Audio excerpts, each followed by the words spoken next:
Bold predictions, what are you believing out there? And as we get deeper into July and certainly August, I know some of you have even more boldness in you that's going to eventually come out. But here's what we have for tonight. And we're going all over the country here, by the way. So I appreciate you guys for mixing it up a little bit. First bold prediction is from Digital Dam. And there's even a little beaver emoji for good measure. He said Oregon State versus USC in the Pac-12 championship game from Beaverton, Oregon. This is an 8.75 on the boldness scale. Oregon State's never been there. They've never been to the conference championship game. This is the number 1 team in odds and the number 5 team in preseason odds for the Pac-12 championship. They don't play in the regular season, which is crazy because if you look at the odds on your screen right now, it goes USC, Oregon, Washington, Utah, Oregon State, UCLA's number 6. Literally everyone else plays everyone else. USC Oregon State's one of the only matchups in that top half dozen there where you don't see that round robin effect. They each play everyone else, though, so at least that's good. Last year, USC was the number 1 offense in the Pac-12. Last year, Oregon State, number 1 defense in the Pac-12. And if that tracks this year, you would get a heck of a Pac-12 championship matchup. Also, Jonathan Smith would all of a sudden announce his arrival on the national stage. You should have already known about him. But think about if we go with the what-if route here. If it's Oregon State in the Pac-12 championship game, might DJ Uiagalelei be comeback player of the year? Yeah, I would think probably so if they end up there. Nevertheless, you know the rule around here. It's really hard to peg specific matchups, and especially if you're trying to pick a team that's never been there before. 8.75, that's how bold that prediction is. Next up, Blaze hit us up. And he said 2 ACC teams will make the college football playoff. Well, that's a 9.5 on the boldness scale where I come from, Blaze. The conference hasn't had a playoff appearance in the last 2 years. So let's worry about getting one in there. What if I told you, though, that this has happened? I know the historians out there amongst us may say, oh, that's a bold prediction. The ACC has never had 2 teams in the playoff. Yeah, they have. And it happened recently. It happened in 2020. And you're thinking to yourself, liar? Oh, sucks for him. That's a live show. He can't go back and edit that out. Well, A, I could, but I'm not. Because B, I'm right. Clemson made it that year, and you know who else made it that year? Notre Dame. Well, they're independent, Josh. They weren't that year. Producer Jesse with just a paper-popping stat of the day. 2020, 1 year only. Notre Dame in the ACC. Yeah, they sure did. The ACC sent 2 teams to the playoff that year. As for this happening this year, remember there's not a divisional structure anymore. And so you can't take the classical route of let me beat you in the regular season so that you got 1 loss while I go undefeated. I go to the conference championship game and win it, and then on Selection Sunday, your resume looks sparkling because I'm your only loss, and I'm one of the best teams in the country too, so you come with me in the playoff. You can't go that route. You probably have to go like the 2021 Georgia-Bama route maybe, where you guys, well, it wouldn't even be like that. So you play in the regular season. Let's say Clemson beats Florida State. You guys need to meet in the ACC championship game, and then Florida State needs to beat Clemson, and then you have to get a favorable draw nationally, and the committee has to be able to look and say, yeah, I think we do have enough room for both of them. You need competition nationally. You need things to fall the right way. And also, here's a really good indication of how convoluted this gets scheduling-wise. Out of the top 4 teams in terms of preseason odds here in the ACC, Clemson plays 3 of the 4, along with Notre Dame. Florida State plays 2 of the 4, and they also play LSU. Louisville only plays 1 of the 4, so keep an eye on the cards. North Carolina plays 2 of the 4.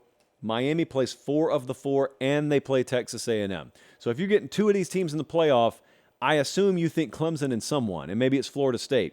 It's not going to be easy. This is a 9.5 on the boldness scale. Next up, we're going to Columbia, Missouri. Matt thinks Missouri's going 9-3, and ironically, he checks in from Charleston, South Carolina.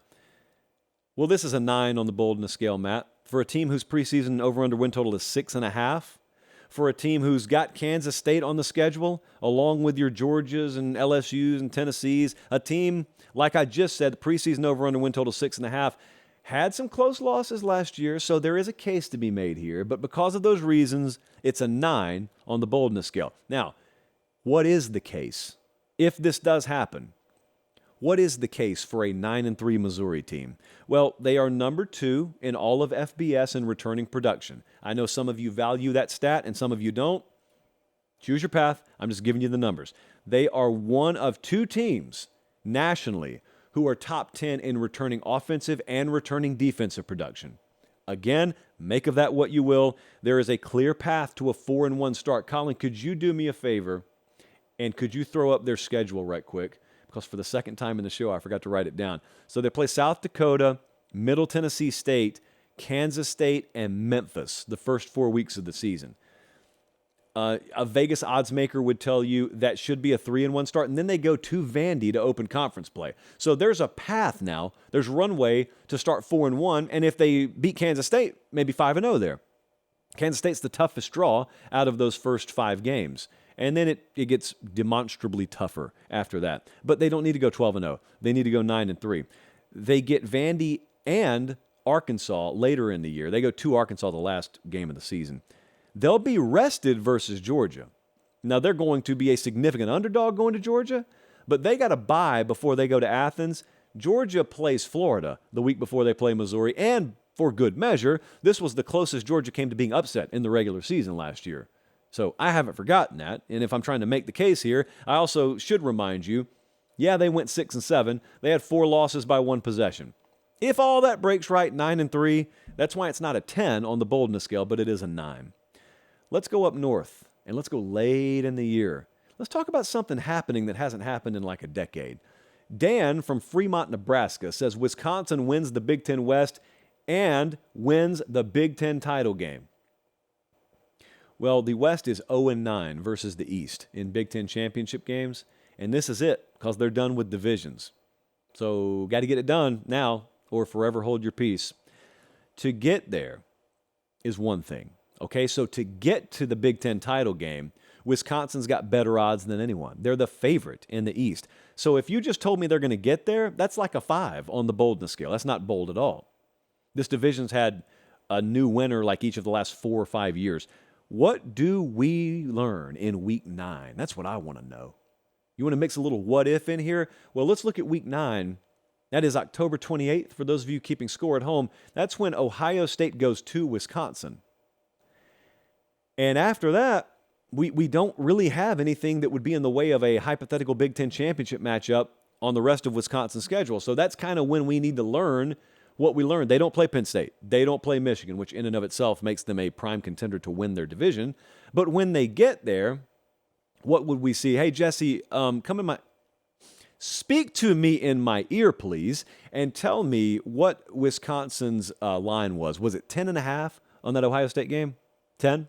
Okay, straight up 10. All right, so just simple mathematics would tell you if Vegas is installing Ohio State as a 10-point favorite in Madison, let's just shave 3.5 for the sake of argument off of that for home field edge, put them on a neutral site, they're telling you probably your line today in the Big Ten title game would be Ohio State minus 13.5 or minus 14. It'd be somewhere in that range, maybe 14.5 if they want to make you pay a premium to take the Buckeyes. So we've seen bigger upsets, but that's if the game was already set. The first thing you have to do, the first task at hand, is take a brand new head coach with a brand new team and a bunch of transfer portal guys, including your starting quarterback, and get them there. And so because you have all that wrapped in, I'm going to say this is a 9 on the boldness scale. I mean, getting there's one thing, winning it is something totally different. It's going to be a fun team to watch this year, though.